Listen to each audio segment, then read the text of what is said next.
Hey there, y'all, and welcome to today's Daily Down and Dirty. My name is Fairlight. Welcome to Airy Fairy Tarot.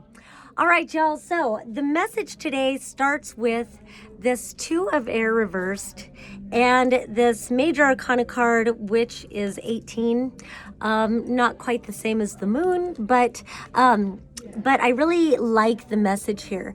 It seems like there is a strong urging to integrate your darkness, to integrate your shadow, to integrate your feminine, to integrate all of these different things, really recognizing what you're giving your power away to and why. And I like the message that's been coming through quite a bit about how, you know, especially as children, but throughout our lives, we often get criticized or even punished for being too authentic. And so, you know, even as kids, when they tell us, tell the truth, always tell the truth, then we tell the truth and then we get punished. And what gets reinforced is just conform.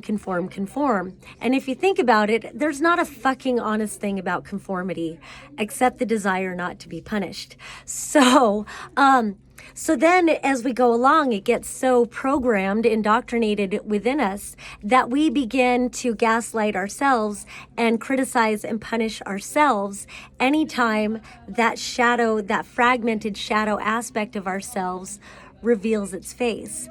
But what if you were to stop and acknowledge that part of yourself and give it a voice and listen to what it has to say and look for what lies underneath it and then begin to recognize it as an aspect of you and work on healing that. And then when you reintegrate that fragmented part of yourself back in, then you integrate yourself into wholeness. Then you start finding your voice again. And then as you start finding your voice again, you understand, oh, that's why they punished me for that, because that was the part of me they couldn't control. And we're releasing all that fucking fear, control, domination bullshit. And so turning this around. So I want to say these two are reversed because you are in process of this. And if you don't feel that you are, maybe consider going into this process and embracing that, because then you see that then she's alchemizing.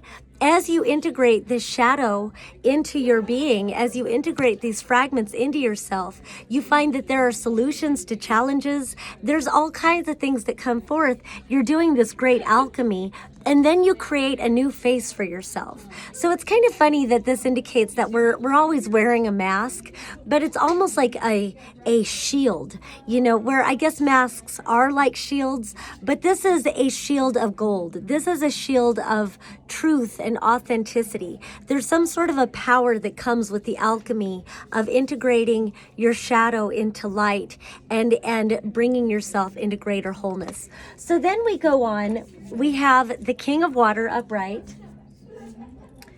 Then it was the Queen of Air upright. And then it was the King of, actually, is this the King or the Queen? Then it's the Queen of Air. Oh shit, so sorry. I've gotten this a few different times and I guess I never noticed the distinction. Well, I'm gonna keep it rolling anyway, cause whatever. We're live, baby. So you've got the 13 of air and the 14 of air reversed. And I just wanna show, I guess I've always looked at both of these as being somewhat feminine beings, and I guess it doesn't really matter. There is something about how the owl is favored over the eagle. Because there's not, I mean, there's definitely distinctions between the two, but this one was upright and this one's reversed. And then this king is upright. So we'll start with the king being upright, the king of water. It really feels like in your masculine principle or whatever masculine principle that maybe you're interacting with, looking for the stabilizing of emotional well-being. And you stabilize emotional well-being by identifying the truth of your feelings. So I think there is that's a big, I want to say more, but I don't want to go over 10 minutes so I can upload this to TikTok and all that. And it also feels like aligning to divine timing with that moon over there.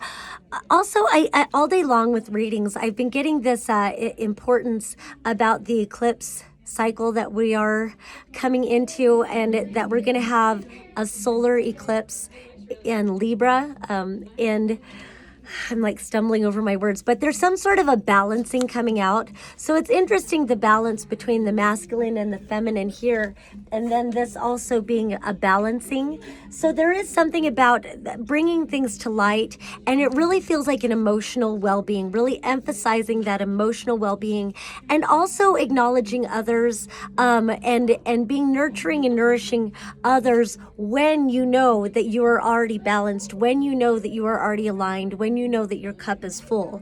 And so it's really keeping that balance within yourself. Then you can help others find that balance if you want to. So then we come back to this, preferring the owl over the eagle. And both of these are beings of truth, speaking the truth, having vision.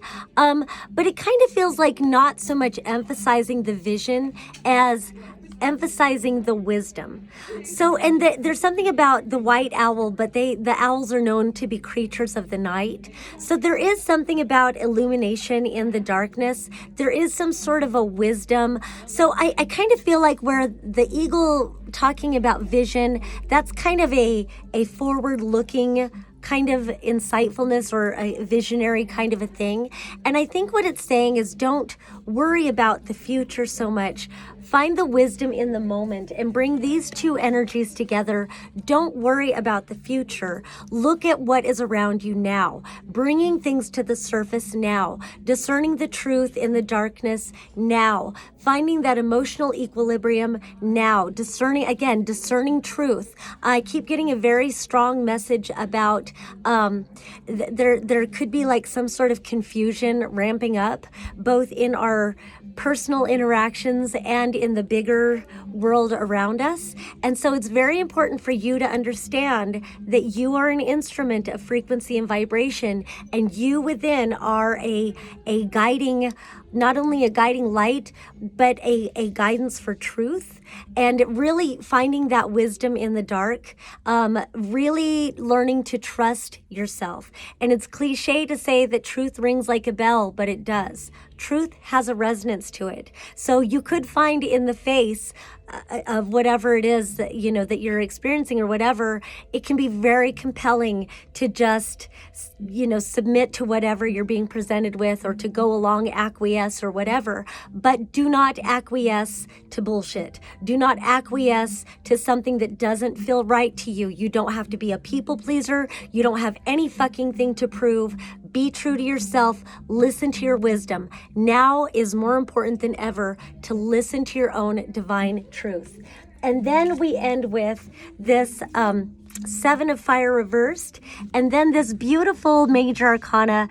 And I'm about to run out of time, so I just want to say, it feels like with this card upright, this would be a very activating card, acting on your magic, acting on your creative ideas, urges, even really moving forward on things and moving forward now. But this is reversed, so this is saying no, be patient.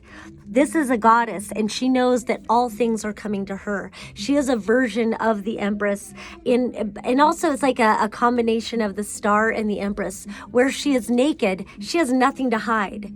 She is so transparent with the truth of who she is and authentic with who she is that she's got nothing to hide. She's got nothing to fear. She's also got the owl here, and she allows all things to come to her. She is in what Abraham Hicks would call the receiving mode. So it's like, don't try to make things happen. Stay aligned to your truth.